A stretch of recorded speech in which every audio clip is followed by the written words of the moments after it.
People used to tell me Ava Sinclair liked me. I laughed every single time. Not because I thought they were lying, because the idea itself felt ridiculous. Back then, I thought attraction worked like social gravity. Pretty girls liked confident guys. Athletes dated cheerleaders. Popular people stayed around other popular people. And people like me, we existed somewhere outside that system. Not hated, not bullied, just irrelevant to it. At least that's what I believed. And honestly, I was too busy trying to survive my future to care. At 17, my life was basically divided into three things: grades, games, and trying not to screw up the opportunities everyone kept telling me I had. That was it. No parties, no football games, no Instagram drama, no chasing girls. Most nights looked the same. A dim room, blue monitor light, Discord notifications, SAT prep books stacked beside instant ramen cups, a half-finished scholarship essay open on my second monitor while some competitive match loaded in the background. That was my world. And honestly, I liked it. Because unlike real life, games made sense. You put in effort, you improved, you won or lost. Simple. People weren't simple. Especially girls like Ava Sinclair. The first time I noticed her was technically during chemistry class. Except noticed isn't the right word. I already knew who she was. Everybody did. Ava wasn't just pretty. She had that kind of presence that changed the atmosphere of a room without trying. Teachers softened around her, students straightened up around her, guys suddenly became louder around her. And the weird thing was, I don't think she even realized she did it. That day, Mr. Callahan was asking about some equation nobody wanted to answer. The room stayed silent. Then he looked at me. "Caleb?" I sighed quietly, looked at the board, and answered. A few people groaned. Someone muttered, "Of course he knows it." Mr. Callahan nodded. "Exactly. Good." And that should have been the end of it. Except when I sat back down, I noticed Ava looking at me. Not smiling, not flirting, just watching. Like she was trying to figure something out. I looked away first. Not because I was nervous, I just genuinely didn't think it mattered. Back then, I didn't understand something important. Some people spend their whole lives trying to be noticed, and some people become impossible to ignore specifically because they aren't trying. Apparently, I was the second type. I just didn't know it yet. Junior year felt like everyone around me had suddenly agreed to care about things I couldn't understand. Who was dating who posted what, who got invited somewhere. Meanwhile, I was trying to figure out whether my math competition score was good enough for the regional theme. My guidance counselor once told me, "You know you could probably get into an Ivy if you wanted, right?" I remember staring at her for a second before answering, "Yeah, maybe." Not because I was humble, I just genuinely didn't know how to react to compliments. Praise always felt temporary, like something that disappeared the second you slowed down. So I kept moving. Study, compete, repeat. That became my life. The funny thing is, people at school thought I was confident. I wasn't. I was just focused. There's a difference. Confidence says, I know I'm valuable. Focus says, I don't have time to think about whether I am. Most people couldn't tell those apart. Apparently, Ava couldn't either. A few weeks after chemistry class, Ava sat beside me in the library. Not across the room, not nearby, directly beside me. I glanced up once before looking back at my laptop. She leaned slightly toward my screen. "Are you seriously doing calculus homework for fun?" "I'm not doing it for fun." "Then why are you smiling?" I blinked. "I wasn't." She laughed quietly. It caught me off guard a little. Not because it was attractive, because it sounded real. Most people laugh differently around groups. Like they were performing the idea of laughter instead of actually finding something funny. Ava's laugh right then sounded tired, honest, human. "You always study here?" she asked. "Usually." "That's depressing." "It's quiet." She looked around the nearly empty library. "You know normal teenagers hang out after school, right?" "I do hang out." "With who?" I paused. "People online count." That made her smile again. And for some reason, she stayed. for almost 2 hours. Mostly she scrolled through her phone while I worked. Sometimes she asked random questions. Sometimes she complained about assignments. At one point she asked, "Do you ever get tired?" Of what? All this. I shrugged. You get used to it. She looked at me strangely after that, like my answer bothered her. Eventually, she stood up. "Well, see you tomorrow, Caleb." Tomorrow. Like this was already routine. I remember watching her leave before shaking my head slightly and going back to work. I genuinely didn't think anything of it. The next day, Marcus dropped into the cafeteria seat across from me. Marcus had been my closest friend since middle school, which basically meant he tolerated my personality better than most people. He looked way too entertained. "What?" I asked. He grinned. "So?" "No. You don't even know what I was gonna say." "Yes, I do." He laughed. "Bro, Ava Sinclair was literally sitting with you in the library for 2 hours. She was studying. With you." "Okay." Marcus stared at me, then leaned back dramatically. "Oh my God, you actually don't see it." "See what?" "That girl likes you." I almost laughed. Not because it was flattering, because it sounded absurd. Marcus shook his head. "You know half the guys at the school would sell organs for a chance with her? That sounds medically irresponsible." "I'm serious." "So am I." He groaned. "You're impossible." Maybe, but deep down, something else was happening. Every time someone suggested a girl might like me, my brain immediately searched for another explanation. Not because I thought I was ugly, I just thought assuming things like that was dangerous. When I was younger, my older cousin got humiliated after believing a girl liked them. The screenshot spread around school for months. I still remember the look on his face afterward. After that, I learned something. Never assume. Never be the guy who embarrasses himself by believing too much. So when Marcus kept talking, I ignored him. And when Ava sat beside me in the library again the next afternoon, I ignored that too. If you repeat something often enough, eventually it becomes invisible. That's what happened with Ava. She started appearing everywhere in my routine. Library, hallways, lunch, study sessions. At first, I thought it was coincidence. Then I thought maybe she just liked quiet places. Then I stopped thinking about it entirely. That was probably my biggest mistake. One afternoon, she slid into the chair beside me during lunch and stared at my laptop. "You're gaming at school?" "It's break." "You bring your gaming laptop everywhere?" "It's also my school laptop." "That thing looks like military equipment." "It runs better." She tilted her head. "What even is this game?" I glanced at the screen. "Valorant." "Is it fun?" "Sometimes." That's not a convincing answer. I shrugged. "Depends who you play with." She stared at me for a second, then smiled slowly. "Teach me." That should have been the moment. That should have been when I realized something weird was happening. But my brain immediately rationalized it. She was bored, curious, trying something new, nothing more. So later that night, I added her on Discord, and somehow that changed everything. The first time Ava joined voice chat, Marcus nearly lost his mind. "You're joking." She wanted to learn. "Caleb." "What?" "She downloaded a tactical shooter for you." "That doesn't mean anything." Marcus muted himself just to scream. Ava was terrible at the game, absolutely terrible. She got lost constantly, forgot controls, accidentally blinded teammates, but she laughed through all of it. And weirdly, those calls became the best part of my day. Not because of romance, at least not consciously. It was just easy talking to her. For someone surrounded by people all the time, she sounded strangely relaxed around me. Less polished, less careful, more real.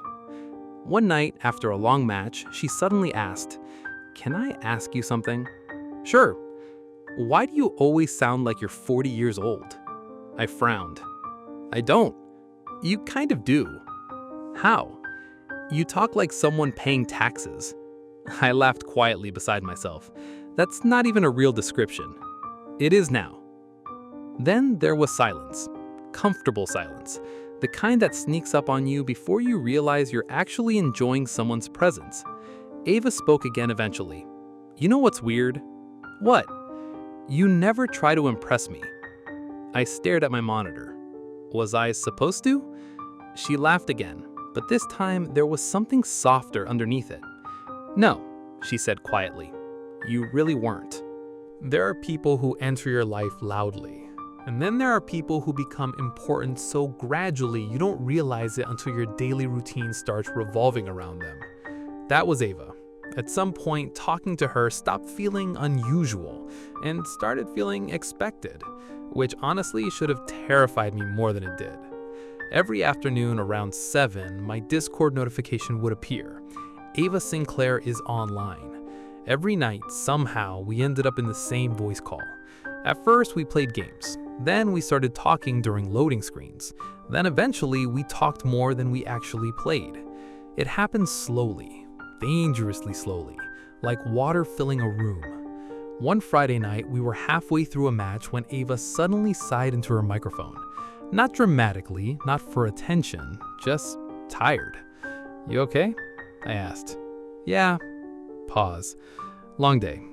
You say that every day. That's because every day is long. I heard keyboard clicking on her end, then silence.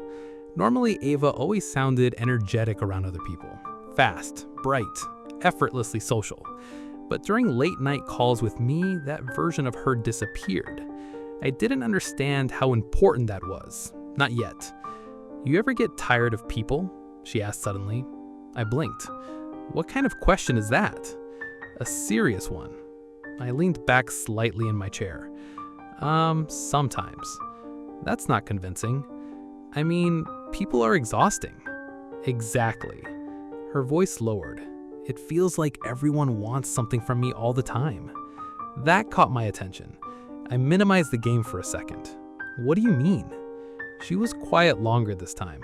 Then finally, I don't know. A small laugh. Sometimes I feel like people only like being around me because of the idea of me. I frowned. That sounds depressing. It is depressing. Another pause. Then she added quietly, You're kind of the only person who talks to me normally. Something about that sentence stayed with me. Not because I thought it was romantic, because it sounded lonely. And loneliness was one emotion I understood better than most people thought. The weird thing about isolation is that it doesn't always look sad. Sometimes it looks productive. Sometimes it looks like achievement.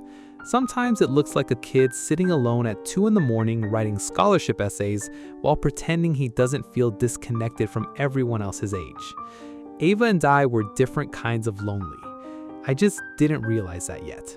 A few weeks later, I found her waiting outside my calculus class, which immediately made half the hallway stare. Ava didn't seem to notice, or maybe she just didn't care. You busy? She asked. Depends. On how much work I still have. She rolled her eyes. That's the most Caleb answer possible. I don't know what that means. It means you talk like an exhausted graduate student trapped in a teenager's body. That feels oddly specific. She smiled. Come study with me. I already study. With me. There was a difference in the way she said it. Small, but intentional. And somehow I still missed it. The library became our place after that. Not officially, but consistently enough that people started expecting it. Ava would arrive 20 minutes late carrying coffee she definitely paid too much for. Then she'd drop into the chair beside me and immediately start distracting me. How are you doing homework this fast? You're staring at me instead of working. Maybe my typing is distracting. You literally chose this seat. That sounds like victim blaming. I looked at her flatly. She laughed. God, she laughed a lot around me. I didn't think about that nearly enough. One evening, I was reviewing practice problems while Ava pretending to work beside me. Pretending being the key word. After 20 minutes, she pushed her notebook away dramatically. I hate chemistry. I said that yesterday. And I meant it yesterday too. You're still passing. That's not the point. Then what is? She rested her chin against her hand, then looked at me carefully. You ever feel like if you stop performing for 5 minutes, people won't like you anymore? I stopped typing. The question felt heavier than her tone. Performing? Acting a certain way. She looked away toward the windows. Being funny, pretty, easy to talk to, whatever version people expect. For a second, she looked strangely small. Not physically, emotionally. Like someone tired of carrying themselves correctly all the time. I didn't really know how to respond to emotional conversations. So instead, I said the first honest thing that came to mind. You don't act different around me. She looked back immediately. The expression on her face shifted slightly, softened. Yeah, she said quietly. I know. That moment should have changed something. Maybe it did, just not consciously. Because after that, Ava started opening up more. Not dramatically, in fragments. Little truths dropped into ordinary conversations. How exhausting parties felt, how fake some friendships were, how weird it felt being looked at constantly. And in return, I started telling her things too. About pressure, about scholarships, about how terrifying the future felt sometimes. I never talked about those things with anyone, not even Marcus, especially not Marcus. But somehow with Ava, it didn't feel dangerous. That was probably the first real problem. Because eventually, emotional intimacy becomes its own kind of gravity. And once that happens, distance becomes impossible. One night during senior year applications, I stayed in the library until almost closing. The place was mostly empty, just fluorescent lights and exhausted students pretending caffeine could replace sleep. I had 3 scholarship deadlines left, 2 coding projects, an interview next week. My eyes burned. At some point, I accidentally fell asleep at the table. The next thing I remember was waking up slowly to the sound of pages turning. I lifted my head. Ava was sitting beside me, quietly reading. I blinked. What time is it? Almost 10? You stayed? She looked at me like the answer was obvious. Yeah. I sat up slowly.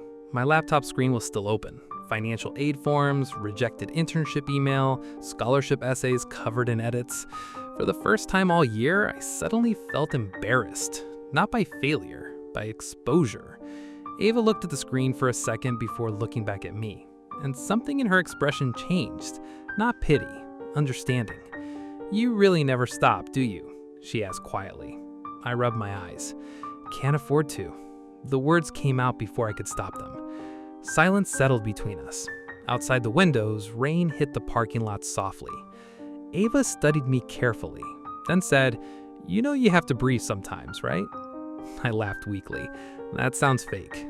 I'm serious. I looked away, because the truth was, I genuinely didn't know how to stop.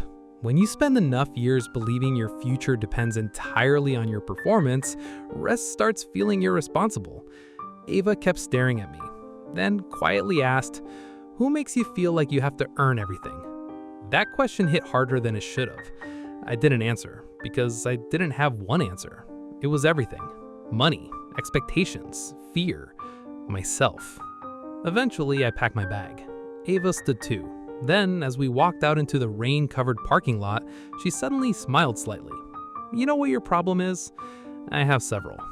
You only know how to survive things. I frowned. What does that mean? She opened her umbrella, then looked at me for a second too long. It means you don't notice when people are trying to stay. The next morning, Ava didn't text me, which shouldn't have mattered. People skipped texting all the time. People got busy. People had lives outside of me. So I told myself not to think about it. Then lunch came, and her seat stayed empty. Marcus noticed before I did. Actually, that's not true. I noticed immediately. I just pretended I didn't. She's sick or something? Marcus asked casually. I shrugged without looking up from my laptop. No idea. But I did have an idea, or at least a feeling. Something had changed the night before. Something permanent. And somehow that scared me more than the confession itself. The weird thing about losing someone slowly is that the silence arrives first, not the pain. The silence. No Discord notification that night. No random message. No, "You awake?" No, "Wanna play?" Nothing. My room suddenly felt bigger than usual. Colder, too. I tried studying, didn't work. Tried gaming, couldn't focus. Every few minutes, my eyes drifted toward the second monitor automatically, waiting. For what exactly? I didn't know. That was the worst part.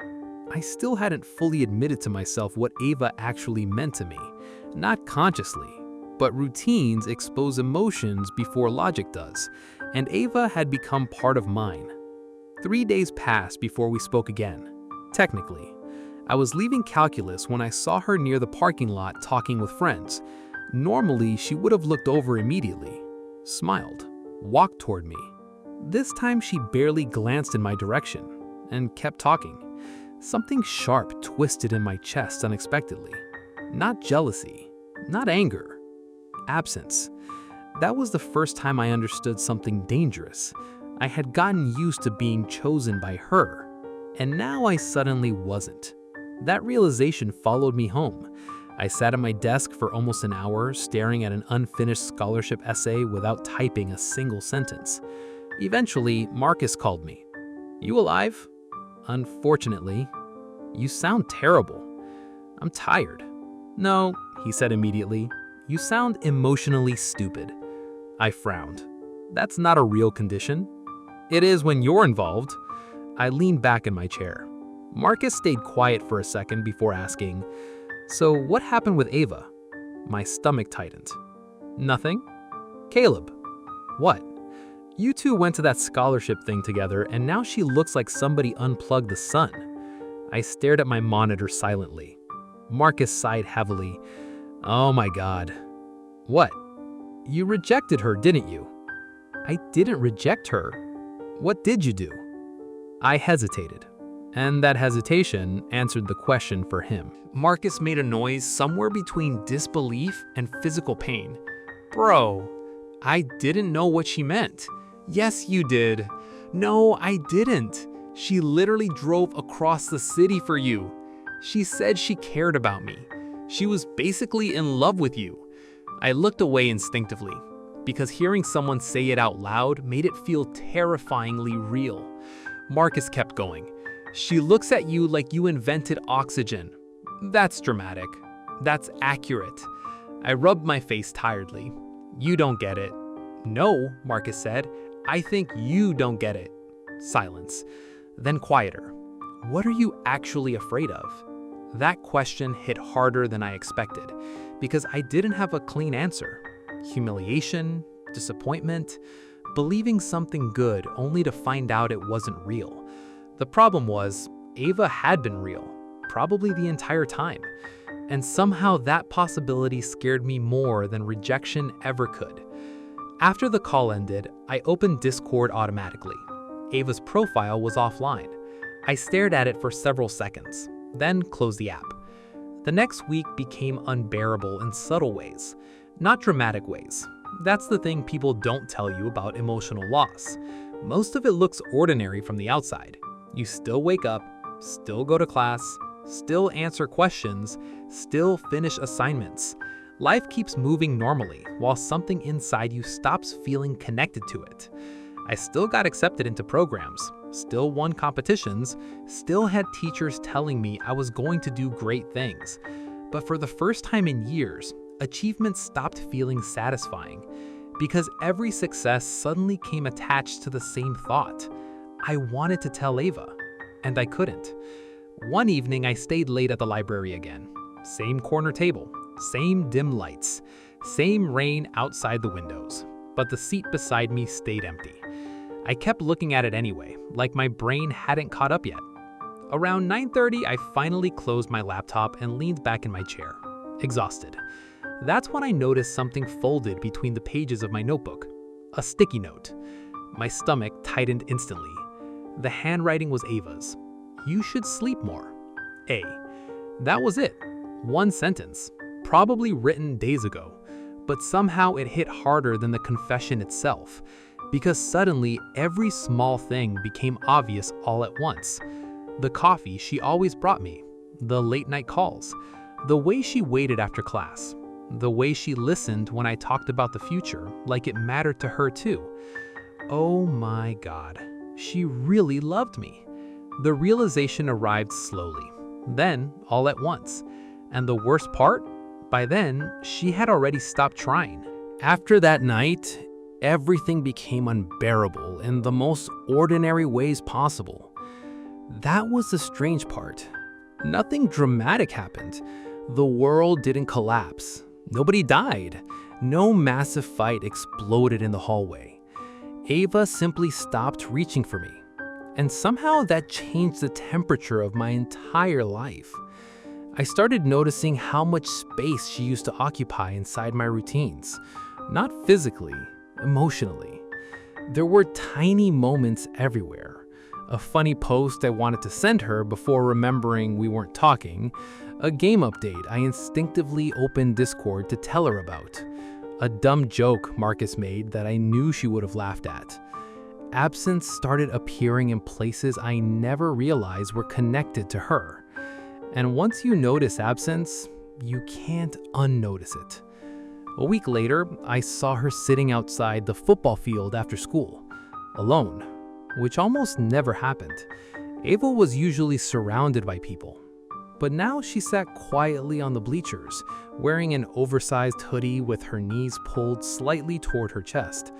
For some reason, seeing her like that hurt. Not because she looked sad, because she looked peaceful, like she had finally stopped trying. I almost walked away.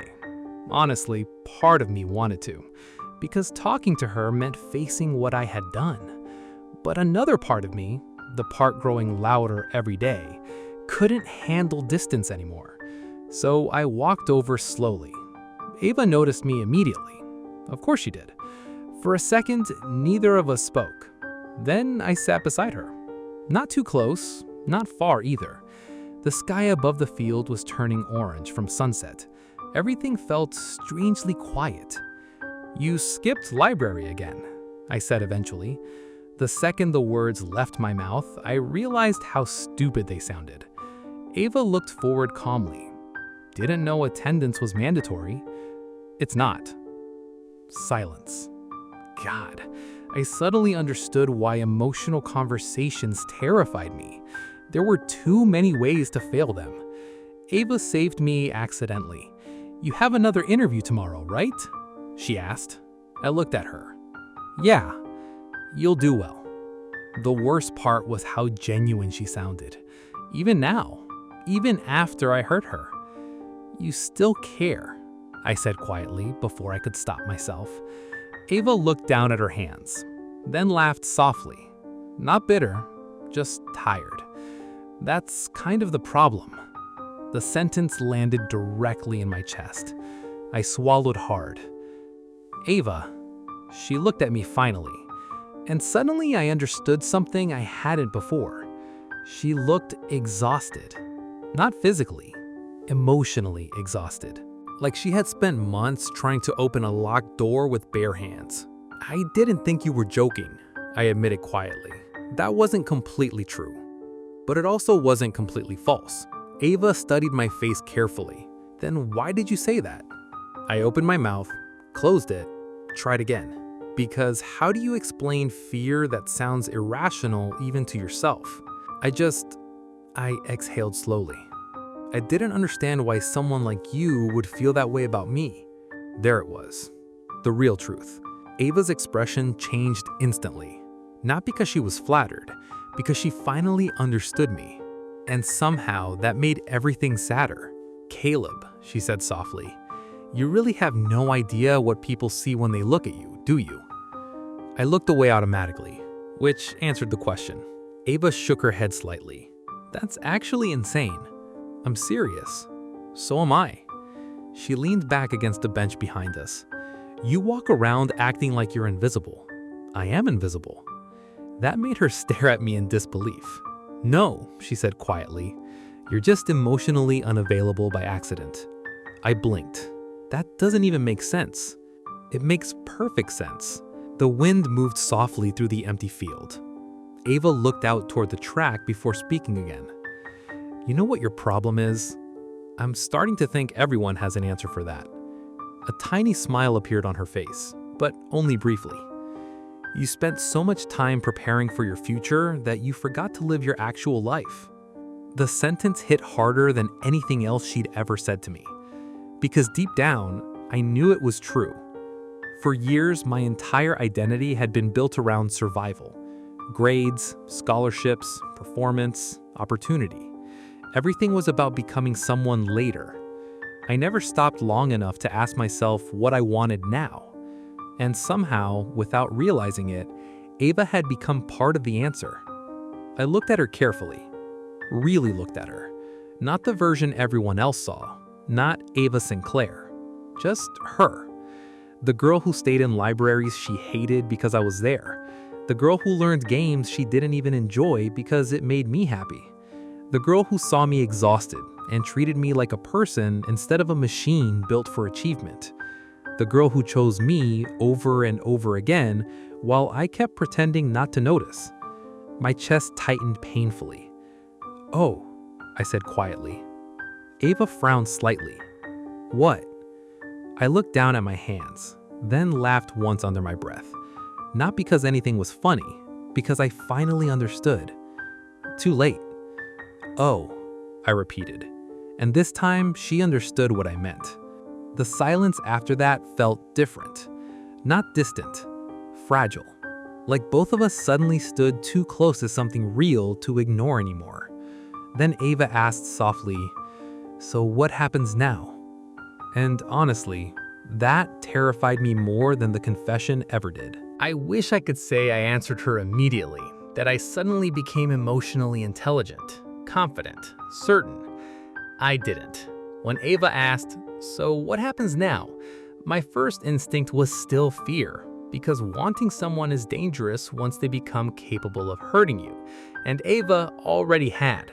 Not intentionally, but deeply enough that I could still feel it sitting in my chest every time I looked at her.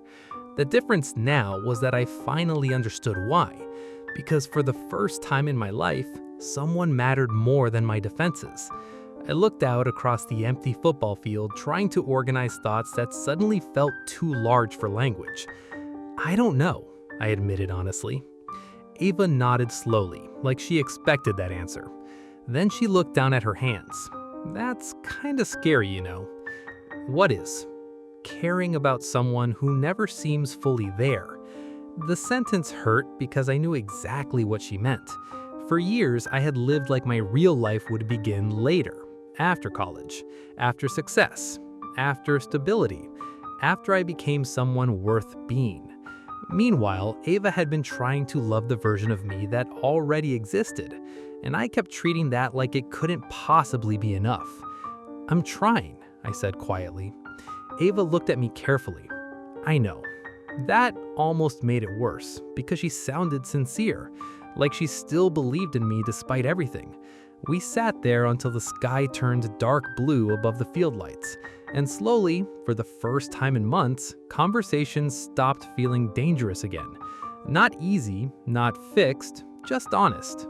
Ava talked about college applications. I talked about interview stress.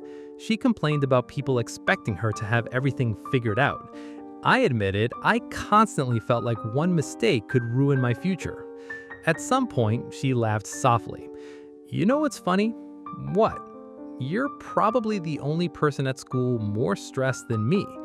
That sounds statistically impossible." "No," she smiled. "I'm serious." Then quieter, "You care too much." That sentence stayed with me because nobody had ever said it like it was a bad thing before. Teachers called it discipline. Adults called it ambition. But Ava looked at me like she could see the exhaustion underneath all of it. And somehow that felt more intimate than flirting ever could. Eventually, the stadium lights shut off automatically one by one. Ava stood first. "We should probably go." "Yeah." For a second, we just stood there awkwardly beside each other. Then she asked quietly, "Are you still scared of me?" The question caught me off guard. I looked at her immediately. "What?" "You look at me like I'm something that could ruin your life." I opened my mouth instinctively to deny it, then stopped, because that wasn't entirely wrong. Not because Ava was dangerous, because she mattered now. And once someone matters enough, they gain the ability to hurt you simply by leaving. "I'm not scared of you," I said finally. Ava waited. "I think I'm scared of needing you." There it was, the most honest thing I'd said in years. Ava's expression softened instantly. Not victorious, not smug, just gentle, like she understood exactly how difficult that admission was for me. She stepped closer slowly, close enough that my heartbeat became distracting. "You know what the worst part is?" she asked softly. "What?" I would have stayed. The sentence broke something inside me, because I believed her now, completely. And realizing someone would have loved you through all your distance, fear, and emotional avoidance is a very specific kind of pain, especially when you almost lost them before understanding it. For a moment, neither of us moved. Then, Ava reached up carefully and adjusted the collar of my jacket. Such a small gesture, but somehow more intimate than anything else that had happened between us. "You think too much," she whispered. "I know. You should try feeling things occasionally." "That sounds inefficient." She laughed quietly. God, that laugh still destroyed me. Ava shook her head slightly before stepping back. "Text me when you get home." There was something beautifully ordinary about that sentence. Not dramatic, not cinematic, just real. And weirdly, that made it matter more. I watched her walk toward the parking lot before she turned around once. "You know," she called softly, "Marcus hates you." I blinked. "What?" "He says you have the emotional intelligence of expired yogurt." I stared in disbelief. Then, for the first time in weeks, I laughed hard enough my chest hurt. Ava smiled like she'd been waiting to hear that sound again. And in that moment, I realized something terrifying. I didn't want this to end. Not the conversations, not the late-night calls, not the libraries, not her. For years, I thought survival was the same thing as living. But standing there, watching Ava Sinclair disappear into the night, I finally understood the difference. Surviving is about protecting yourself from loss. Living is realizing some people are worth the risk anyway. December arrived quietly. Cold air, final exams, college emails, Christmas lights appearing across the city like people trying to fight winter with electricity. Most nights, I still buried myself in work. Applications, scholarships, coding projects, the usual cycle. But now there was a disruption inside every routine. Ava. And somehow that was becoming impossible to ignore. A week before winter break, she texted me unexpectedly. "Come downtown with me tonight." That was it. No explanation, no context. I stared at the message for almost a full minute before replying. "Why?" 3 dots appeared instantly. "Because I said so." I actually laughed. Then somehow, I went. Downtown was glowing when I arrived. Strings of golden lights stretched above crowded streets. Christmas music played softly from nearby shops. People walked past carrying hot drinks while cold air turned their breath visible. The entire city felt warmer than usual. And then I saw Ava, standing near the center of the winter market beneath hanging lights. Black coat, soft scarf, hands wrapped around a cup of hot chocolate. For a second, my brain genuinely stopped working. Not metaphorically, actually stopped. Because I had always known Ava was beautiful. Everyone knew that. But this was different. This was the first time I looked at her without emotional distance protecting me. And suddenly, she felt devastating. Ava noticed me immediately. A slow smile appeared on her face. "You're late." "I'm 2 minutes late." "That's late." I walked toward her carefully, and the closer I got, the worse my heartbeat became. God, how had I survived around her this long? "You clean up nice, Morgan," she teased softly. "I was wearing a hoodie an hour ago." I know, it was tragic. I rolled my eyes while she laughed, but secretly, I couldn't stop staring at her. The lights reflected softly in her eyes. Her cheeks were slightly pink from the cold. Loose strands of hair moved in the wind. She looked unreal, and somehow completely real at the same time. "You okay?" Ava asked suddenly. I blinked. "Yeah." "You're staring." My entire nervous system short-circuited. No, I wasn't." Ava smiled slowly. "Oh my God." "What?" "You finally noticed." I frowned automatically. Noticed what? But she was already laughing, and somehow that laugh mixed with winter air and city lights in a way that permanently burned itself into my memory. We wandered through the market together for almost 2 hours, and for the first time in my life, I stopped thinking so far ahead. No future calculations, no pressure, no survival mode. Just her.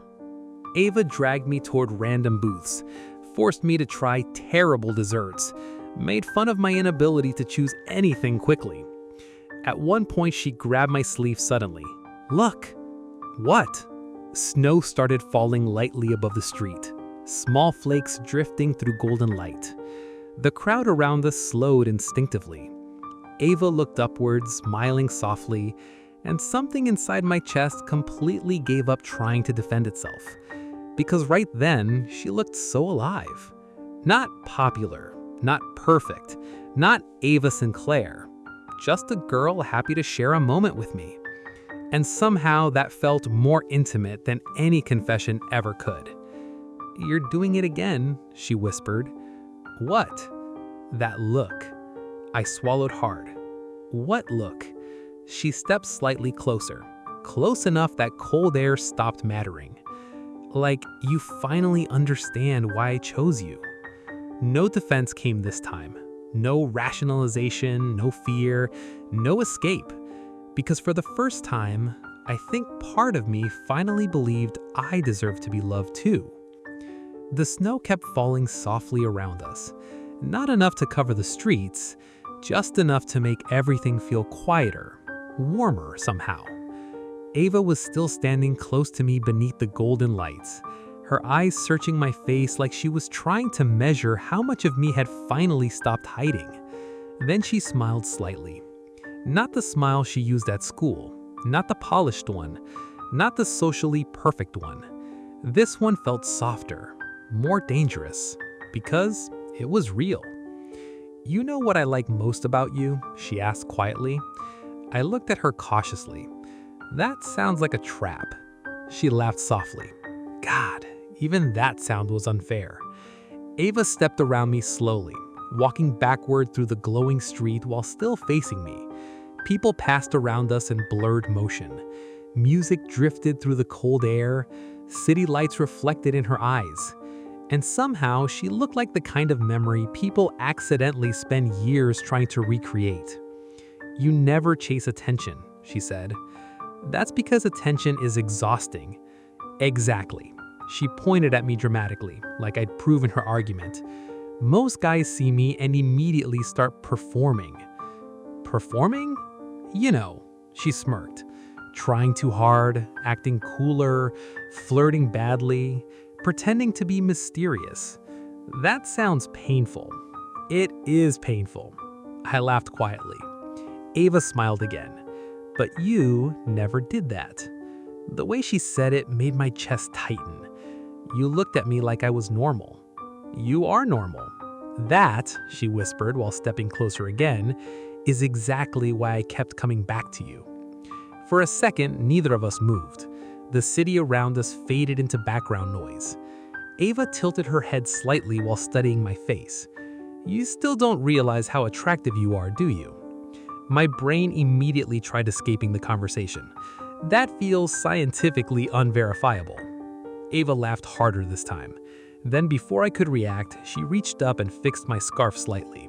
Such a tiny gesture, but her fingers brushed my neck for half a second and my entire nervous system collapsed. She noticed instantly. Of course she did. A slow, amused smile appeared on her face. "Oh my God." "What?" "You get shy." "I do not."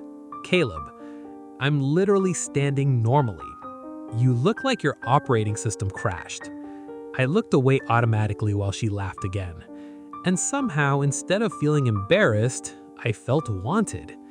That was new, terrifyingly new. Ava watched me carefully for another moment before speaking again, quieter this time. You know what scared me the most? I looked back at her. What? That maybe one day you'd realize how special you are. Her voice softened under the falling snow. And stop needing me. Something inside my chest physically hurt hearing that, because she sounded sincere. Not manipulative, not dramatic, just honest. I stepped closer before I could overthink it. Ava. She looked up slowly. You're the only place I've ever felt tired. The second the words left my mouth, silence fell between us. Heavy silence. The kind that changes things permanently. Ava stared at me like I'd just said something far more intimate than I intended. Maybe I had. Because the truth was, before her, life always felt like survival. Constant movement, constant pressure, constant preparation for a future version of myself. But with Ava, for the first time, I understood what peace felt like. Her expression softened completely. And then, very gently, she took my hand again. No teasing this time, no jokes, just warmth. You have no idea how long I waited to hear something like that from you. Snow drifted quietly around us while the city glowed gold beyond the crowd. And standing there with Ava Sinclair holding my hand beneath winter lights, I realized something terrifying. I was already in love with her. Completely. Realizing you're in love doesn't happen all at once. Movies lie about that. There's no magical soundtrack, no perfectly timed moment where suddenly everything becomes clear. Real love feels quieter, like your life slowly reorganizing itself around another person without asking permission first. And once I admitted what I felt for Ava, everything changed. The worst part, she noticed immediately. Of course she did. Ava Chu always understood me faster than I understood myself. After the winter market, something in the way I looked at her shifted permanently. I became aware of her constantly. The way she tucked loose hair behind her ear while concentrating. The way her eyes searched for me first in crowded rooms. The tiny smile she got whenever I accidentally said something genuinely funny. I noticed everything now. And honestly, it overwhelmed me. Because love made me feel emotionally exposed in ways achievement never could. You can lose competitions, fail interviews, get rejected by schools. Those things hurt, but another person seeing the real version of you and deciding you aren't enough, that kind of pain felt catastrophic. So naturally, my brain started panicking, which meant I became quieter again, more careful. Not distant exactly, just scared. Ava noticed within days. One night, we were sitting together in our usual library corner while snow pressed softly against the windows outside. I was pretending to study. Ava was pretending not to stare at me. Eventually, she closed her notebook. Okay, I looked up. Okay, what? What's happening with you? Nothing. That's a lie. I frowned slightly. How? You get quieter every time you care about something. The accuracy of that statement genuinely irritated me. I do not. You absolutely do. She leaned forward slightly. Caleb, when you don't care, you're calm. When you do care, you act like someone trying to defuse a bomb. That feels exaggerated. You reorganized your desktop folders alphabetically yesterday because I held your hand. I stared at her. How do you know that? Because he sent me a screenshot. Oh. Right. Ava laughed softly while I rubbed my face in embarrassment. God, how was she this good at reading me? You want to know something funny? She asked quietly. What? You're actually kind of adorable when you're emotionally overwhelmed. I reject that description completely. Denied. I looked back down at my laptop, trying to regain psychological stability. Didn't work, because a few seconds later, Ava gently hooked her foot against mine beneath the table. Small contact, barely anything, but my heartbeat immediately betrayed me. Ava noticed again. A dangerously pleased smile appeared on her face. You're blushing. I hate you. No, you don't. The worst part was how softly she said it, like she already knew. And honestly, she did. Silence settled around us again. Comfortable silence this time. The kind built from familiarity instead of uncertainty. After a while, Ava rested her chin against her hand while watching me. "You know what I think is ironic?" she asked. "What?" "The whole school thinks I'm the intimidating one." I glanced at her. "You are intimidating. That's because you're scared of attractive women. I'm scared of emotionally powerful situations." She burst out laughing. Actually laughing. Loud enough that two people across the library looked over briefly. Ava covered her mouth, still smiling. "Oh my God," she whispered. "You're unbelievable." Watching her laugh did something dangerous to me, because suddenly I understood why people write songs about women they can't stop thinking about. Ava didn't just look beautiful, she made the world around her feel more alive. And once you experience that kind of presence, normal life starts feeling strangely dim without it. The realization hit me so hard that I accidentally stopped typing completely.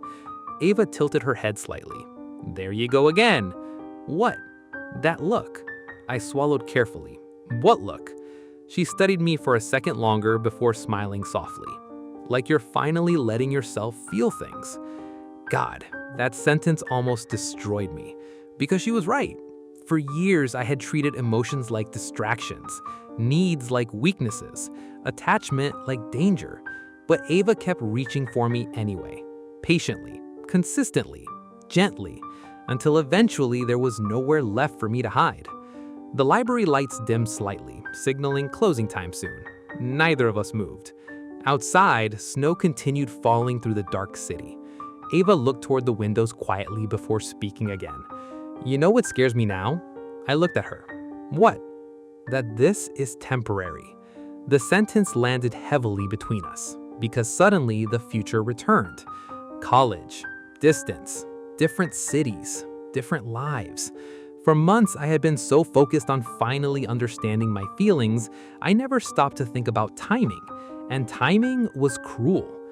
Ava watched my expression carefully. "See," she said softly, "you forgot again." "Forgot what?" "That eventually we're going to have to leave this place." Something tightened painfully inside my chest, because for the first time, the future no longer felt exciting. It felt like something trying to take her away from me, and that terrified me more than failure ever had. For most of my life, the future felt comforting. That probably sounds strange, but when you grow up constantly worried about becoming enough, the future turns into a kind of escape route. One day things will make sense. One day all the work will pay off. One day you'll finally become someone worth something. That's how I survived high school, by treating the present like a temporary inconvenience. But now, for the first time, the future felt like a threat, because suddenly it had the power to separate me from Ava. And the terrifying part was, I didn't know who I was without her anymore. After that conversation in the library, both of us started pretending college decisions weren't approaching, which obviously meant we thought about them constantly. Ava got accepted into multiple schools on the West Coast. I got offers from programs across the country. Teachers congratulated us like our lives were beginning. Meanwhile, every success felt strangely bittersweet. One afternoon, Marcus dropped into the seat beside me during lunch and stared at me for several seconds. "You look emotionally devastated." "I'm eating a sandwich." "Exactly, and somehow you look heartbroken doing it." I sighed quietly. Marcus leaned back dramatically. "Long-distance panic finally hitting?" I froze for half a second, which answered the question. Marcus pointed at me immediately. "There it is." I didn't say anything. "You didn't need to." He shook his head. "Bro, 6 months ago you thought Ava liking you was a government conspiracy. That's not what happened. You basically short-circuited when she flirted. That's still happening." Marcus laughed hard enough to nearly choke. Honestly, hearing him joke about it helped, because if he could laugh, maybe this wasn't doomed yet. Maybe love wasn't automatically temporary just because life was changing. Still, fear stayed.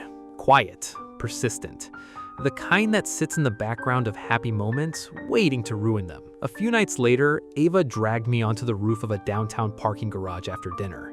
Apparently, this was something she'd done before when stressed. The city stretched endlessly around us, lights glowing against stark streets, cold wind moving through the night air. Ava sat on the hood of her car while sipping hot chocolate. "How are you always cold and dramatic at the same time?" I asked. "It's a talent.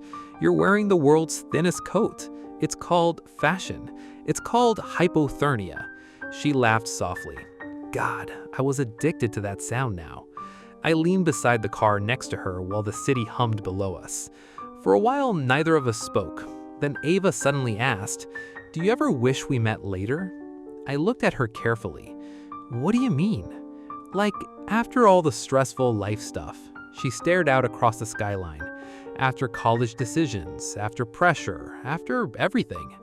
I frowned slightly. "No?" Ava looked surprised. "Really? If we met later, I wouldn't be this version of myself." She stayed quiet, so I continued. "And this version met you." Something in her expression softened instantly. Not because the line sounded romantic, because it was honest. Ava looked down at her cup slowly. "You know what's scary?" she whispered. "What?" "I think I would have fallen in love with you anyway." That sentence physically hurt to hear. Not painfully, beautifully. Like my chest genuinely didn't know how to contain that much emotion at once. I looked away toward the city lights, trying to recover mentally. Didn't work. Ayla noticed immediately.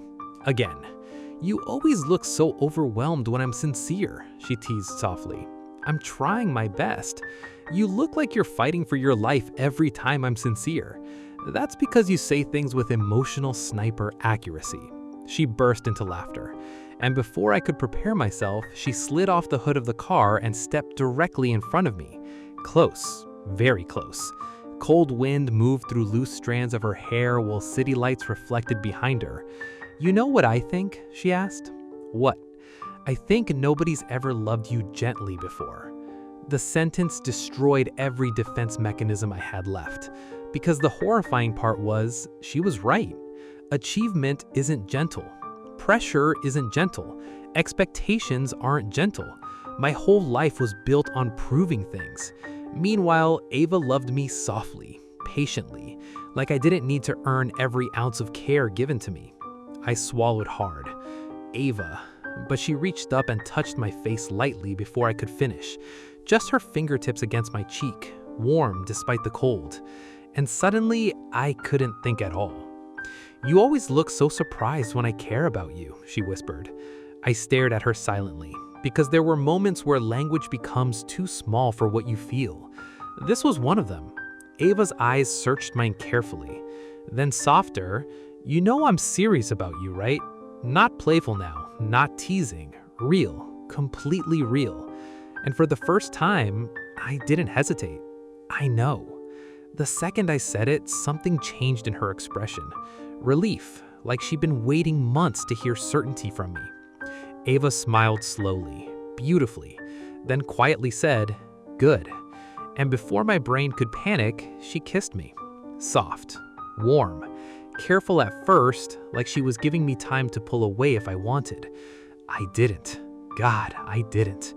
The second I kissed her back, the entire world seemed to disappear beneath city lights and cold winter air. And suddenly, I understood why people risk everything for love. Because some feelings are so alive, they make every version of safety feel empty in comparison. After Ava kissed me, my brain stopped functioning for an estimated 30 seconds. Possibly longer. Which, according to Marcus later, was completely unsurprising behavior. But standing there on that rooftop with cold wind around us and Ava still close enough that I could feel her breathing, I genuinely forgot how thoughts worked. Ava pulled back first, only slightly, just enough to look at me. And immediately her expression shifted into barely contained amusement. "Oh my God," she whispered. "What?" "You look traumatized." "I'm processing." That's not a normal amount of processing. I rubbed my face once, trying desperately to regain emotional stability. Didn't work, because Ava was still standing there looking devastatingly beautiful after kissing me like she had every intention of ruining my psychological health permanently. "You planned that," I accused weakly. Ava gasped dramatically. Caleb Morgan, are you suggesting I had romantic intentions? You literally kissed me. And? I stared at her in disbelief while she laughed softly. God, I loved her laugh. That realization hit me with terrifying clarity. Not attraction, not infatuation. Love. Real love. The kind that quietly changes the architecture of your entire life. Ava leaned back against the hood of the car again, while still watching me carefully. You okay? She asked softer this time. The concern in her voice caught me off guard, because even now, even after months of emotional tension, she still treated my feelings gently. I think so, I admitted honestly. That bad, huh? You kissed me. Yes, Caleb, I was there. I looked out over the city lights, trying to steady my heartbeat. Nothing in my life had ever felt this real before. Not awards, not achievements, not acceptance letters. Those things made me proud. Ava made me feel alive. And honestly, that terrified me a little. Because suddenly I understood how much power another person could have over you. Not toxic power, emotional power. The ability to become essential to someone's happiness. I had spent years avoiding exactly this feeling. Now, I couldn't imagine losing it. Ava noticed me getting quiet again. She always noticed.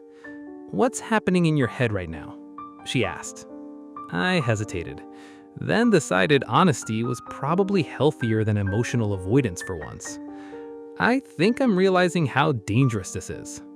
Ava blinked. Wow. She laughed softly. That's the least romantic post-kiss response in human history. I'm serious. I know you are. That was the problem. She understood me too well now. I leaned beside her against the car. Before you, I admitted quietly, I always knew who I was supposed to be. Ava listened silently. Study hard, get scholarships, build a future, stay focused. I stared out toward the skyline. Everything made sense because everything had a goal. And now, I laughed once under my breath. Now I keep thinking about you during calculus. Ava burst out laughing immediately.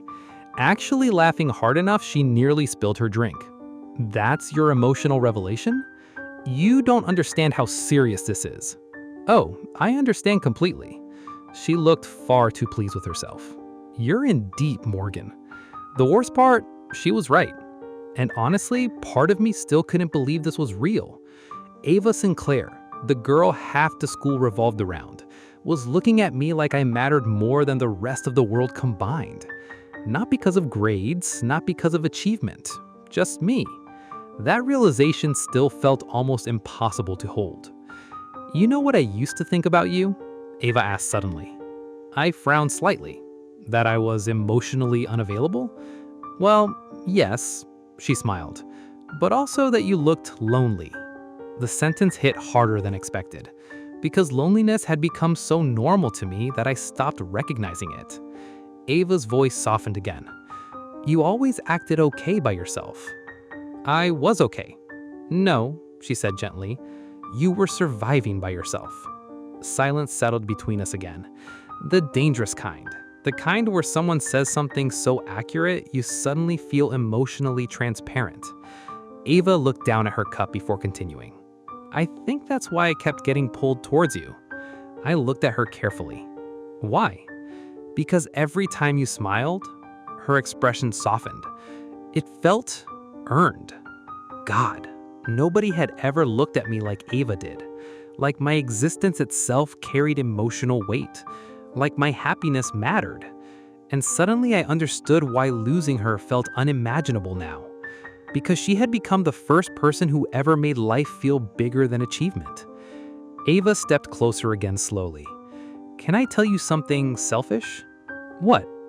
I'm really happy you finally fell in love with me. I blinked. Finally? She gave me a look. Caleb Morgan, I have been suffering for months. I laughed despite myself. You're dramatic.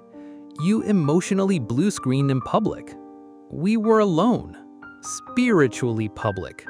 I laughed harder this time, and Ava immediately smiled at the sound, Like my happiness genuinely affected her mood too. That realization did something dangerous to my chest, because suddenly I could picture a future involving her. Not abstractly, not hypothetically. Real mornings, real conversations, real years. And once that future appeared in my mind, I wanted it with terrifying intensity. The cold wind moved around us softly, while the city glowed below. Ava looked up at me carefully. "What?" I asked. "You stopped looking tired."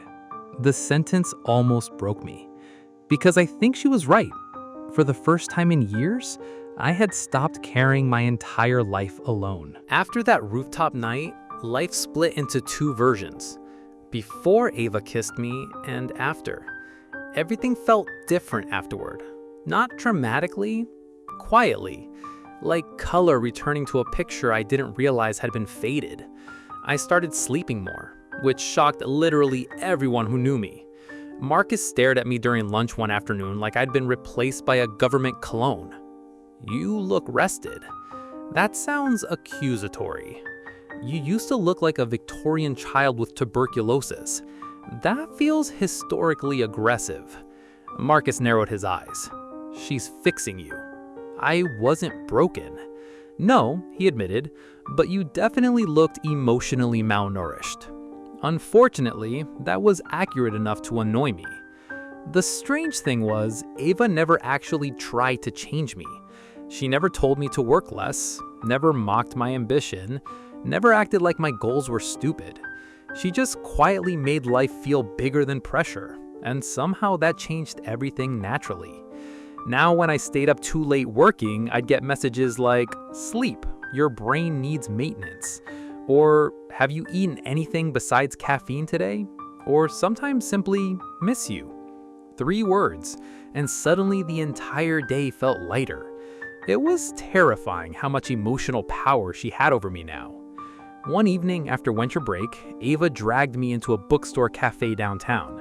Apparently, she loved places that smelled like coffee and old paper, which honestly suited her disturbingly well. The cafe glowed warm against the cold evening outside. Soft jazz played quietly overhead, people studied beneath hanging lights. Snow drifted slowly beyond the windows. Ava wandered through shelves while I followed, carrying both drinks because she claimed I looked academically trustworthy. I still don't know what that means. At some point, she disappeared around the corner before returning holding a novel against her chest. "You ever read romance?" she asked. "Absolutely not." "You sound offended." "I read things with emotional stability." "That's boring."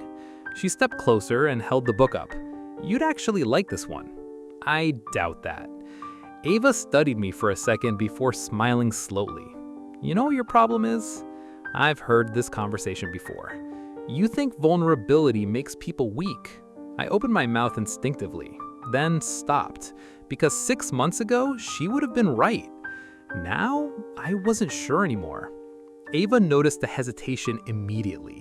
And God, that smile she got whenever she realized I was growing emotionally, absolutely lethal.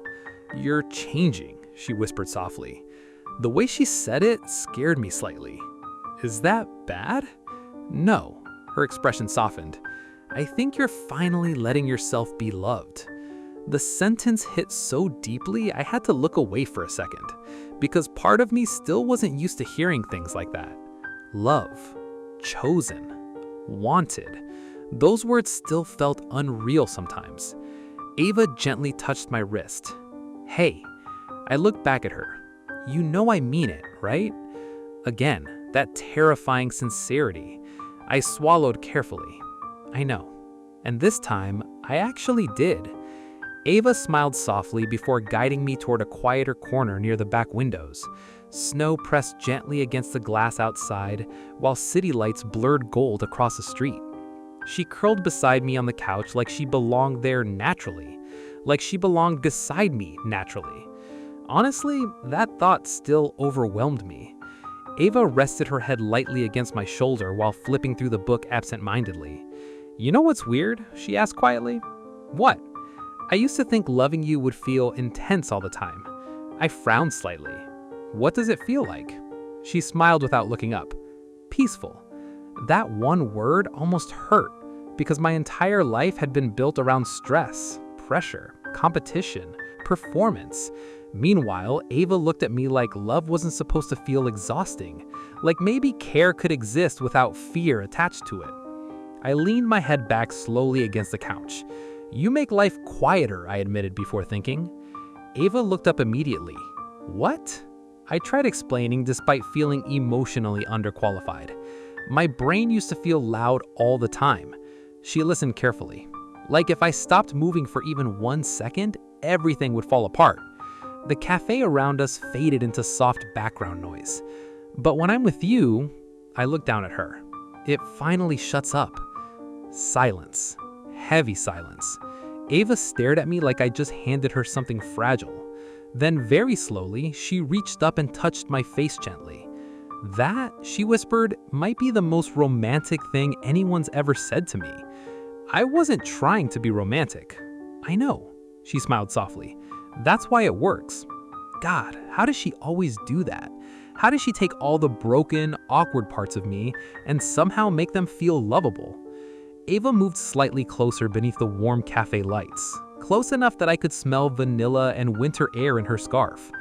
You know what I think? She asked quietly. What?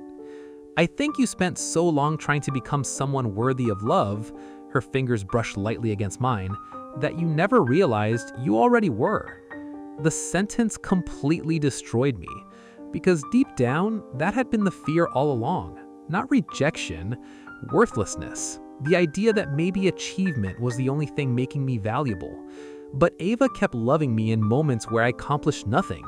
Late night calls, quiet libraries, bookstores, snowy streets, exhausted conversations. Just me. And standing there with her beneath golden cafe lights, I realized something terrifyingly beautiful. For the first time in my life, I no longer wanted to escape the present, because she was in it. Love changes what you notice. Before Ava, I barely paid attention to time. Days existed to be used efficiently. Weeks disappeared into assignments, exams, competitions. Everything was always moving towards something else. But once you fall in love, time becomes frightening, because suddenly moments matter, and moments end. That realization hit me hardest during spring semester. Graduation banners started appearing around school. Teachers talked constantly about new beginnings. People discussed dorms, roommates, campuses. The future was getting closer, and for the first time in my life, I didn't want things to change. One Friday afternoon, Ava and I skipped the crowded senior event and ended up in the old auditorium balcony instead. The place was mostly dark, dust floating through weak golden light from the stage below. We sat beside each other in silence while distant music echoed faintly from downstairs. Ava rested her head against my shoulder. You know, this is probably the last semester we'll ever all be here together, she asked quietly. I hated the way that sentence felt. Don't say it like that. Like what? Like it's already over. Ava looked up at me carefully. You've been thinking about it too. Of course I had, constantly. But saying it out loud made it real, and I wasn't ready for that. The terrifying thing about loving someone isn't intimacy, it's impermanence. The understanding that life can move people apart no matter how real the connection feels. Ava studied my expression quietly before smiling a little. You know what's funny? What? You used to be the least sentimental person I'd ever met. I'm still not sentimental. You looked genuinely emotional buying coffee yesterday. That cashier was disrespectful. She drew a heart on your cup.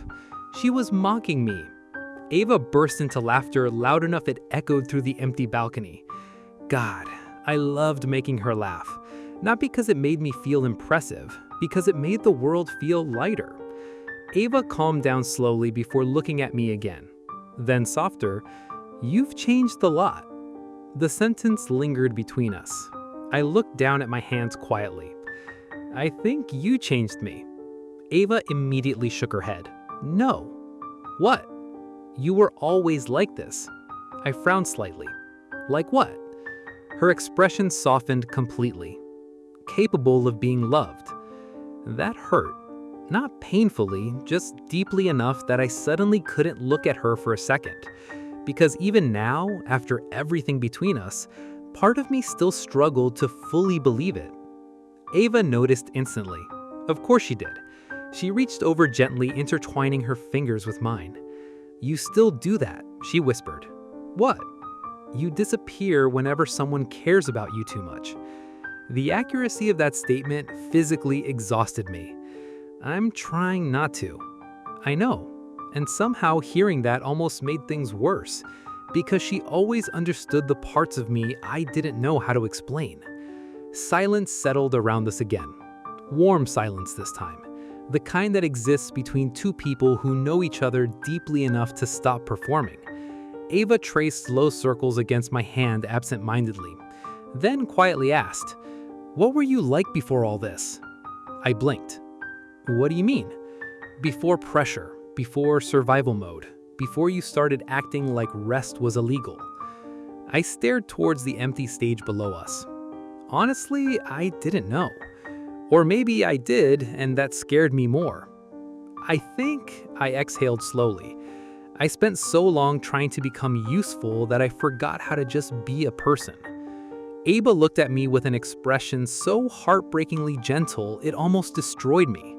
"Caleb, no, it's true." I laughed once quietly.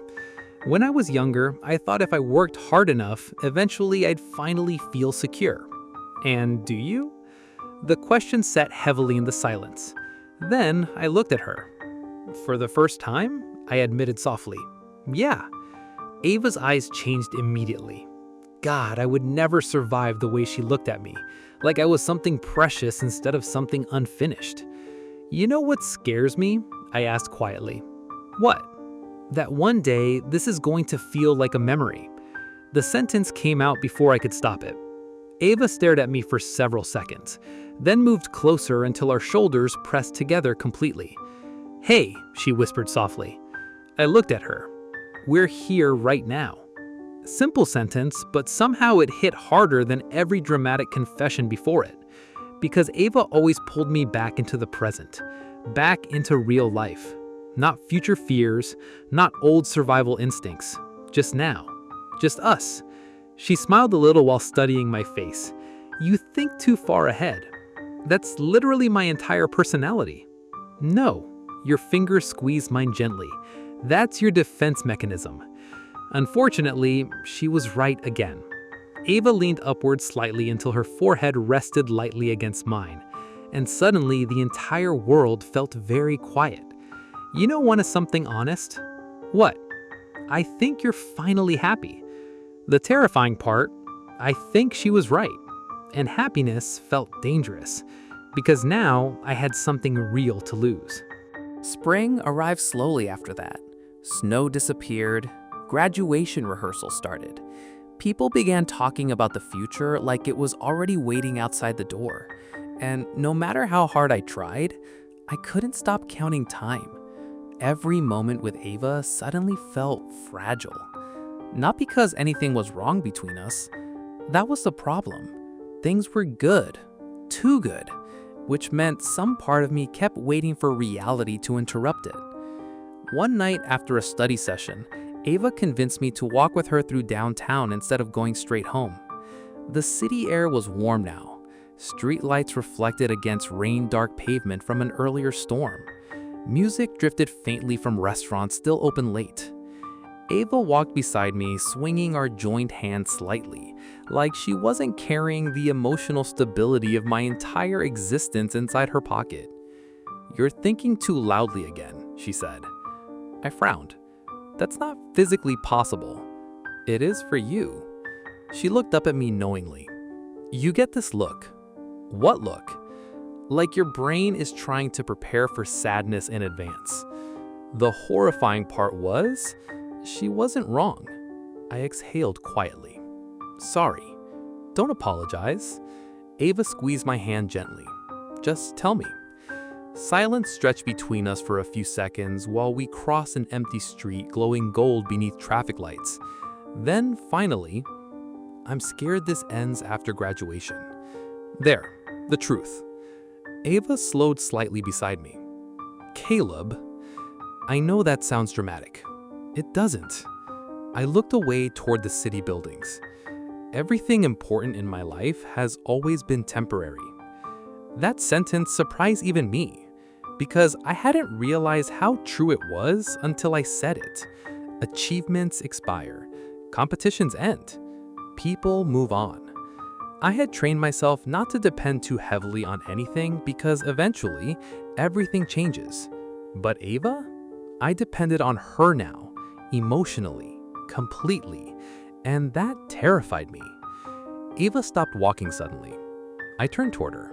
She looked at me quietly beneath soft streetlight, her expression impossibly gentle. You know what I think? What? I think you spent your whole life preparing for disappointment in advance. The sentence hit directly into my chest, because yes, exactly that. If you expect loss early enough, maybe it hurts less when it arrives. Ava stepped closer slowly. But love doesn't work like achievement, Caleb. I frowned slightly. What does that mean? You can't optimize it enough to guarantee safety. God, that sounded unfair. Ava reached up and fixed a strand of hair falling across my forehead. Small gesture, soft, dangerously intimate. You keep trying to predict the ending, she whispered, but you're missing the part where we're happy right now. I stared at her silently, because once again, she had found the exact center of the problem. I was so afraid of future pain that sometimes I forgot to fully experience present happiness. Ava smiled sadly for a second. You know what hurts? What? That even after everything, her voice softened. Part of you still acts like I'm going to disappear.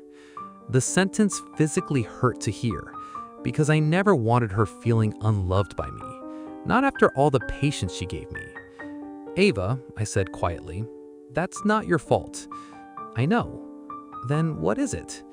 She looked into my eyes for several long seconds before answering. You learned too young that depending on people is dangerous. Silence. Heavy silence. The kind where someone says something so accurate, your entire body stops resisting it. I looked down slowly, because honestly, maybe she was right.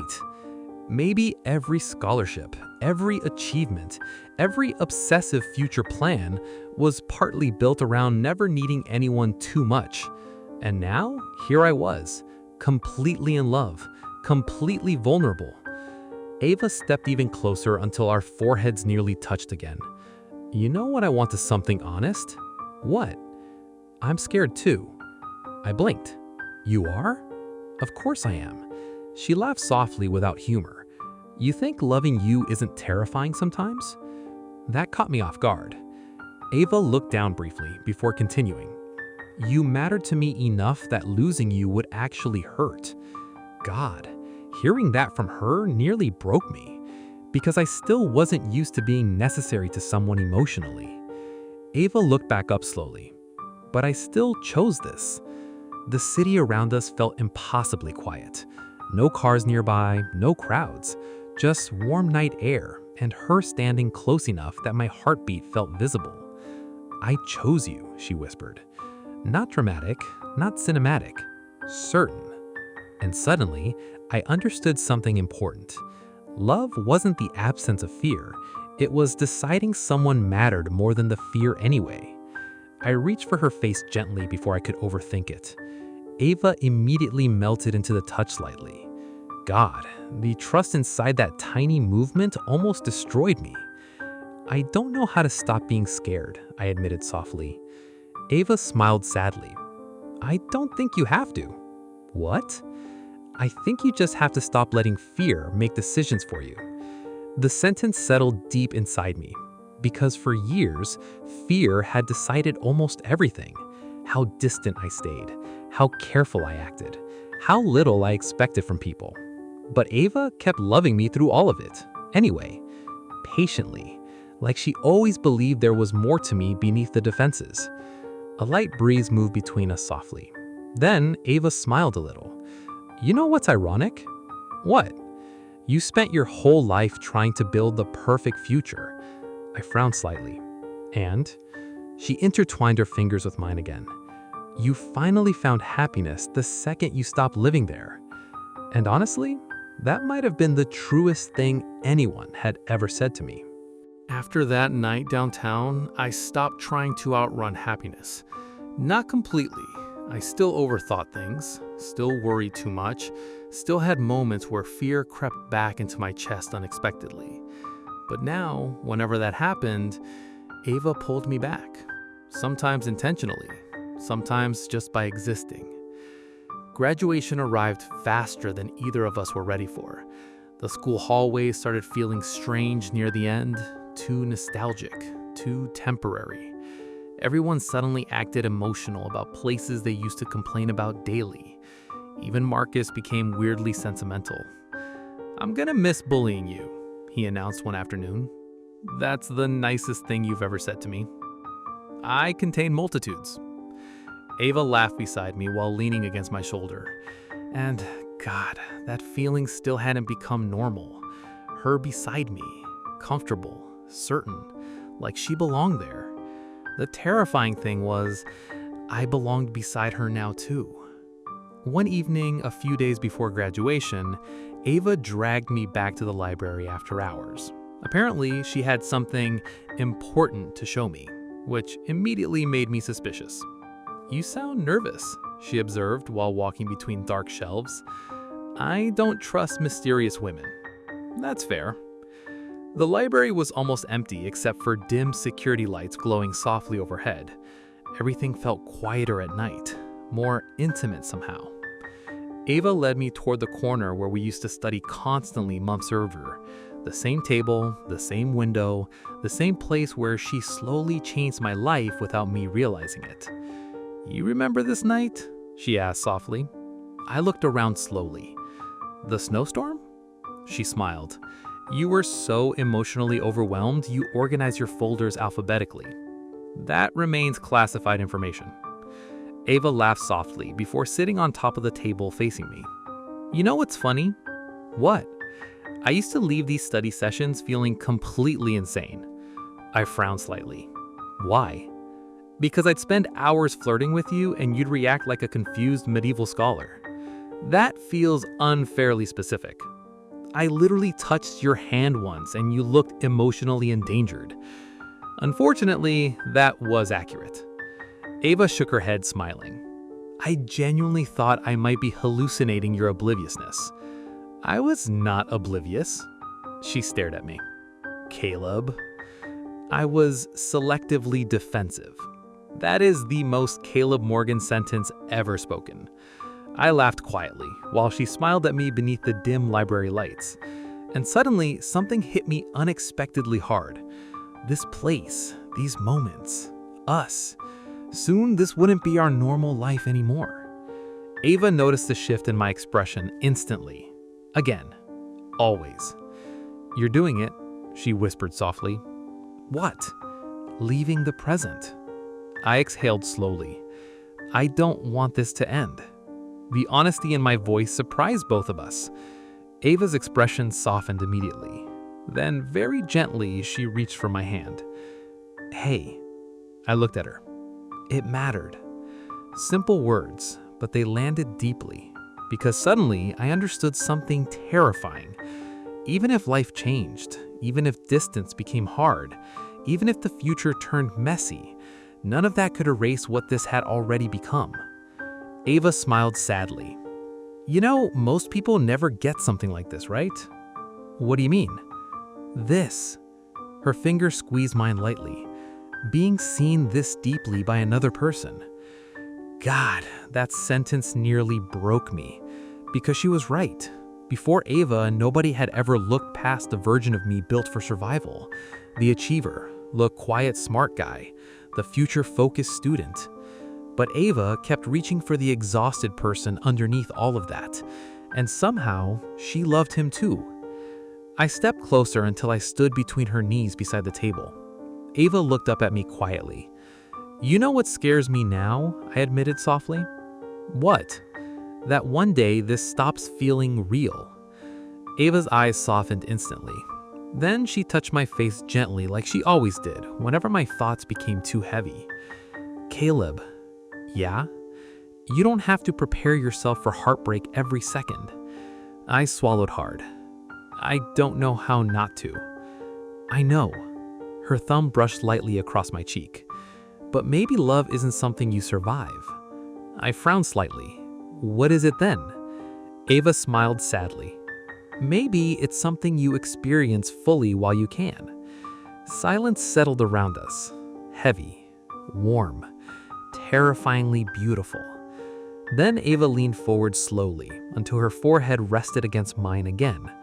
And quietly, almost like a confession, she whispered, "You changed my life too, you know." The sentence hit harder than anything else that night. Because somehow, despite everything, part of me still believed I was the lucky one. Like Ava was this extraordinary force that entered my life while I merely received her love.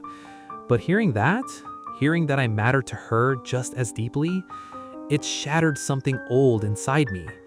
That lifelong belief that I was only valuable for what I achieved. Ava looked into my eyes carefully. "You made me feel understood," she whispered. "And do you have any idea how rare that is for someone like me?" I stared at her silently. Because honestly, no, I didn't. Not fully. Maybe I never would. But I knew one thing with complete certainty now. I loved this girl enough that losing her would destroy me. And somehow, instead of running, it made me stay. Graduation day arrived warm and painfully bright. The kind of beautiful weather that makes important moments feel even more unreal. Everyone kept smiling too much. Teachers, parents, students pretending they weren't emotional. Meanwhile, I felt like my chest had been holding tension for weeks. Not because I was scared of graduating. I had spent my whole life preparing for the future. The problem was, now there was someone in the present I didn't want to leave behind. The football field was crowded with rows of chairs, cameras flashing constantly beneath afternoon sunlight. Marcus adjusted his gown beside me dramatically. "If I trip on stage, tell people I died heroically. You're not important enough for a heroic death." That's devastating. Normally, I would have laughed harder, but my attention kept drifting toward Ava. A few rows ahead, even surrounded by hundreds of people, I still found her instantly. That scared me a little. The way my brain automatically searched for her now, like she had quietly become home without asking permission first. Ava turned slightly at one point and caught me staring. Immediately, she smiled. Soft, small, just for me. And somehow, that tiny moment calmed my entire nervous system. God, I loved her so much it felt physically dangerous. The ceremony blurred together after that. Names, applause, speeches about the future. I barely remember any of it. What I remember is this: standing in line, waiting for my diploma, while realizing that every version of my future now included Ava automatically. Not because I needed her to survive, because life without her suddenly felt emotionally incomplete. That realization terrified me and healed me at the same time. After the ceremony ended, chaos exploded everywhere. Parents hugging students, people taking photos, friends screaming across the field. Marcus disappeared almost immediately after spotting free food somewhere. Traitor. I searched for Ava instinctively through the crowd. Found her near the edge of the field, talking to her parents beneath golden evening sunlight. And for a second, I stopped walking, because she looked beautiful in a way that genuinely hurt. Graduation gown slightly open, hair moving softly in the wind, laughing at something her mother said. Real, warm, alive. And suddenly, every fear about the future collided painfully with one terrifying thought. What if this becomes a memory too soon? Ava noticed me standing there. Of course she did. She excused herself immediately and walked toward me through the crowd. The closer she got, the worse my heartbeat became, which honestly felt ridiculous at this point. We'd kissed, held hands, spent months emotionally dismantling each other, and she still affected me like this. "You disappeared," she said softly after reaching me. "I was watching you." Ava smiled immediately. "That sounds romantic. I'm trying something new." "Dangerous." I laughed quietly before looking around at the crowd. Everything suddenly felt strange, temporary, like the world was shifting underneath us already. Ava noticed the look on my face instantly. "You okay?" I hesitated, then decided she deserved honesty. "I think part of me thought we'd stay like this longer." Her expression softened immediately. "Oh," not dismissive, understanding. That somehow made it harder. Ava stepped closer until our hands brushed lightly beside us. "You know what I realized recently?" she asked quietly. "What?" "You're finally letting yourself want things." The sentence landed deep because she was right. Before her, I wanted success, stability, achievement, things. But Ava taught me how to want people. Connection, peace, love. And once you learn that, you can never fully go back. I looked down at her quietly. "What if this changes everything?" Ava smiled sadly. "It already did." Silence. Warm evening wind moved around us while people celebrated nearby. Then Ava reached into the pocket of her gown and pulled something out carefully. A folded piece of paper. "What's this?" I asked. "Open it later." "That sounds threatening." "It's not threatening." She paused. "Probably." I narrowed my eyes suspiciously while she laughed softly. God, I wanted to remember that laugh forever. Ava studied me for another moment before speaking again. "You know what my favorite thing about you is now?" "What?" "You stay." I blinked slightly. "What?" "You used to run emotionally every time something mattered too much." Her fingers intertwined gently with mine. "But you stayed anyway." The words hit harder than she probably realized, because staying had never felt natural to me before. Trusting people, depending on them, letting them become important, all of it used to feel dangerous. But Ava was standing proof that some risks completely change your life. The crowd around us slowly blurred into background noise. For a second, it felt like we were the only two people left on the field. "You know what scares me?" Ava whispered softly. "What?" "That one day you'll realize how extraordinary you actually are." Her voice weakened slightly. "And outgrow me." I stared at her immediately, because hearing insecurity from Ava Sinclair felt almost impossible. "Ava!" "I know it sounds stupid." "It does sound stupid." She looked offended. "Wow." I stepped closer carefully. "You're the best thing that's ever happened to me." The second the words left my mouth, Ava froze, completely froze. And suddenly I realized something terrifying. I had never actually said it out loud before. Not directly, not this clearly. Ava looked at me like her heart physically stopped beating for half a second. "Caleb?" "I mean it." My chest tightened painfully. "Before you, life felt like something I had to survive." The crowd noise around us disappeared completely. But now, I swallowed hard. Now it feels like something I actually want to live. Ava's eyes filled instantly with emotion. Not dramatic tears, something softer, more dangerous, like love becoming too real to hide anymore. Then she smiled through it, beautifully, and whispered the words that would stay with me for years. "See?" "What?" "You finally came back." The second Ava said, "You finally came back," I thought my heart physically stopped for a moment. Not because the sentence was dramatic, because it felt true. Like she had been waiting for the real version of me to arrive this entire time. Before I could recover emotionally, Ava suddenly glanced over my shoulder toward the crowd behind me. Then, a dangerously amused expression appeared on her face. "Oh no," she whispered. I frowned slightly. "What?"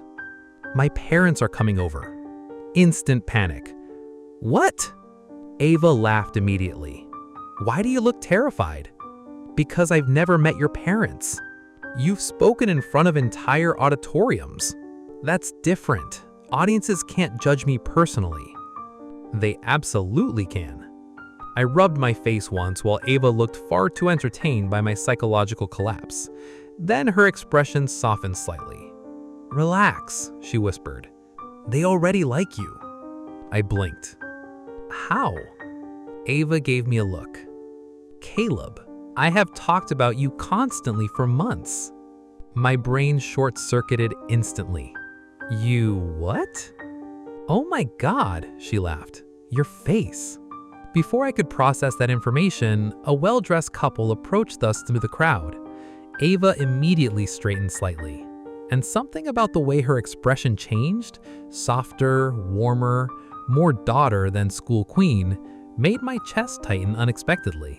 Her mother smiled first. Her father looked calm but observant in the terrifying way fathers specialize in. "Mom, Dad," Ava said casually, "this is Caleb." Then she paused for half a second, and with a small smile added, "My boyfriend." Silence. Complete internal system failure. Boyfriend. The word echoed through my skull like my brain had never encountered language before. Ava's mother immediately smiled wider. "Oh, so this is Caleb." The "this" somehow terrified me. I shook hands with her father carefully. "Nice to meet you, sir." "You too." He studied me briefly. "So you're the reason my daughter suddenly started caring about gaming headsets." Ava groaned instantly. "Dad." "What?" he replied innocently. "She made me watch a 40-minute explanation about keyboards." "That was one time." "3 times, her mother corrected. I looked at Ava in complete disbelief. "You researched keyboards?" She looked mildly offended. "You act like I wouldn't." The horrifying part was, she absolutely would. Her mother smiled warmly at me. "We've heard a lot about you." Ava immediately looked panicked. "Mom." "What? Only good things?" That somehow makes this worse. I was still mentally stuck on one detail. She talked about me at home? All 3 of them looked at me like the answer should have been painfully obvious. Ava crossed her arms slightly. "Caleb, my parents knew I liked you before you did." Honestly, that felt believable. Her father laughed quietly. "She spent 6 months pretending you were just a friend." Ava covered her face. "Oh my God." And then, her mother continued with visible joy, she suddenly started caring about Discord servers. I looked at Ava slowly. "You joined gaming servers for me?" She pointed at me dramatically. "You thought I naturally knew what GPU optimization was?" "That's fair." Ava's father smiled slightly while watching us go. Not judgmental, just observant, like he was quietly measuring how his daughter looked around me. And maybe for the first time, I realized something. Ava looked happy. Not socially perfect, not performative, actually happy, relaxed. Her mother noticed it too. I could tell by the way her expression softened while watching us stand there together. Then suddenly another voice called from behind me, "Caleb!" I turned and immediately regretted existing, because my mother was speed walking toward us with the terrifying energy of a woman who had absolutely noticed everything already. Behind her, my father followed, looking equally curious. Ava saw my expression and immediately started laughing. "Oh no," she whispered, "that's my line." My mother reached us first, then froze dramatically after seeing Ava standing beside me holding my hand. There was a full 2 seconds of silence before she looked directly at me. "You have a girlfriend? Please lower your voice. I gave birth to you. I deserve explanations." Ava was visibly trying not to laugh now, which made betrayal feel deeply personal. My father stepped beside my mother before smiling politely toward Ava and her parents. "So this is Ava." Again with the "this." Why did everyone already know each other emotionally except me? Ava smiled warmly. "Nice to meet you." My mother looked genuinely delighted. "Oh, she's beautiful." "Mom." "What? I'm being accurate." Ava's father laughed quietly beside us while Ava buried her face on my shoulder from embarrassment. And the second she did, both our mothers exchanged the exact same expression, that terrifying parental look, the one that says, "Oh, they're really in love." I wanted to disappear immediately. Instead, Ava looked up at me, still smiling softly, and quietly, so only I could hear, she whispered, "You know what's funny?" "What?" "You still look surprised someone chose you." The noise of the graduation field faded around me, because standing there between our families, with Ava's hand in mine, sunlight turning gold across the field, for the first time in my life, being loved no longer felt unbelievable. It felt real. After the families finally stopped emotionally interrogating us, the graduation crowd slowly began disappearing into the evening. Parents left for dinners, friends scattered toward parties, teachers took final photos with students they probably never see again. The field that once felt overwhelming gradually became quiet, temporary. Ava and I stayed behind longer than everyone else. Neither of us seemed ready to leave. The sky had turned deep orange by then, sunset stretching across empty bleachers and abandoned rows of chairs. Marcus passed us while walking backward toward another group. "If you two start making out on school property, I'm reporting it." "Please go away," I said immediately. "You're welcome for carrying this entire emotional disaster of a relationship." Ava laughed while Marcus disappeared dramatically into the parking lot. Then silence returned again. Soft silence, the kind that only happens after emotionally important days. Ava leaned lightly against my shoulder. "You still haven't opened it." I looked down, the folded paper in my hand. Right, the mysterious threat document. It's not threatening. That's exactly what threatening documents say. Ava rolled her eyes while smiling. "Just read it." I unfolded the paper slowly and immediately recognized her handwriting, messy in a strangely elegant way. The first line alone nearly destroyed me. "Caleb, you once told me you thought life was something you had to survive." I swallowed hard already. Ava watched my expression carefully while I kept reading. "I think that's why I noticed you before everyone else did. Not because you were the smartest person in school, not because you were attractive, not because everyone secretly admired you even when you had no idea. I noticed you because you looked tired." The field around us faded away completely. You smiled like someone who forgot happiness was supposed to last longer than a few seconds. God, my chest physically hurt. And suddenly, I understood why she gave me the letter instead of saying this out loud. Because some feelings are too honest to survive eye contact. I kept reading slowly. "I think part of me kept falling in love with you because every time you let your guard down, even a little, you became the gentlest person I'd ever met." I closed my eyes briefly because nobody had ever described me that way before. Gentle. My whole life, people praised discipline, focus, potential. But Ava always saw the softer things underneath all of it. When everyone else saw ambition, she noticed exhaustion. When everyone else saw calmness, she noticed loneliness. And somehow, instead of leaving, she stayed. I opened my eyes again and continued. "You know what my favorite memory is? Not the confession, not the rooftop, not even the kiss. It was the first time you laughed so hard you forgot to protect yourself. Because for a few seconds, you looked completely free."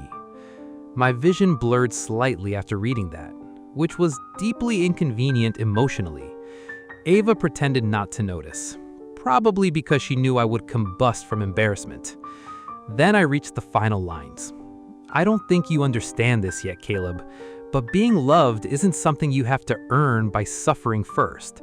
And no matter where life takes us after this, I hope one day you stop looking at yourself like someone difficult to choose, because loving you was never difficult for me." Silence. Complete silence. The kind that changes a person permanently. I stared at the paper for several seconds, unable to speak, because suddenly, every version of myself before Ava felt painfully visible. The overworked student, the emotionally distant boy, The person who genuinely believed achievement was the only thing making him worthy of attention. Ava had seen all of it and loved me anyway. When I finally looked up, she was watching me carefully, nervous now, which honestly shocked me. "You okay?" she asked softly. I laughed once under my breath, but it came out uneven. That was emotionally violent. Ava smiled a little. "Sorry." "No, you're not." I looked back down at the letter again, then at her, then back at the letter, like my brain still needed confirmation that someone had truly felt all this for me. "You really saw me that way?" I asked quietly. Ava's expression softened instantly. "Always." The certainty in her voice nearly broke me. I stepped closer slowly. "Ava." "Yeah?" "I think you healed something in me." The second the words left my mouth, her eyes filled with emotion immediately. Not dramatic tears, just overwhelming tenderness, like hearing that mattered more to her than anything else I could have said. "You healed something in me too," she whispered. And suddenly I realized something terrifyingly beautiful. Love isn't always about becoming a different person. Sometimes it's about finally becoming the person you were before fear convinced you to disappear. The evening wind moved softly around the empty graduation field. Ava stepped into my arms slowly, naturally, like she belonged there. And this time, for the first time in my life, I didn't feel the urge to run from happiness. I held on to it,